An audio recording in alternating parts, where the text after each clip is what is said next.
Alienware is trying to make Area 51 a big deal again at CES 2025.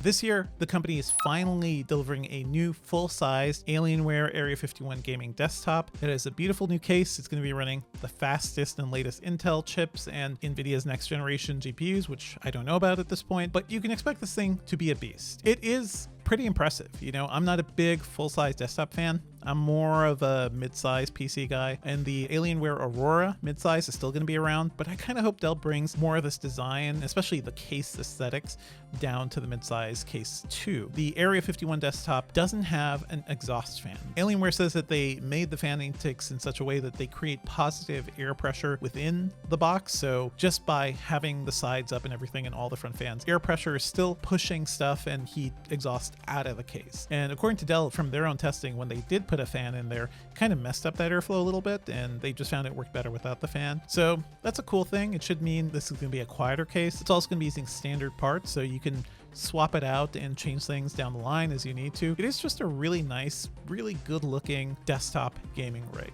And if you're not into building your own, or you just don't have time for it, I could see this one being a compelling option for a lot of gamers. Also, the Area 51 branding is coming back to laptops. This is after Dell gave up on that modular Area 51 from several years ago. That was a really compelling idea. It was expensive. It was huge. The whole idea is that it had like modular removable parts. They gave up on that within a year or two. So hopefully they won't do the same thing to these new laptops. But there's going to be a 16-inch and an 18-inch Area 51, and Alienware is just calling this their most premium gaming laptops, and they certainly look impressive. I couldn't touch them. I could only really see them from afar, but they look like a sleeker version of what we've been seeing over the last few years from Alienware. Definitely a little more high-end than the other Alienware laptops. And you can expect those to be running the fastest CPUs and GPUs around, certainly NVIDIA's next-gen stuff too. So kind of a big year for Dell, especially between this and the branding that they're doing for the Dell side of laptops, Dell Pro and Pro Max stuff. You could see this company just trying to reshape itself and modernize itself in many ways. Maybe this will appeal to consumers. I think the Alienware branding, which is more focused on gamers and a core audience, I think that is probably going to hit a little better. In addition to all these new computers, Dell's also introducing a 27-inch 4K QD OLED monitor, kind of a smaller version of the 32-inch screen we saw last year.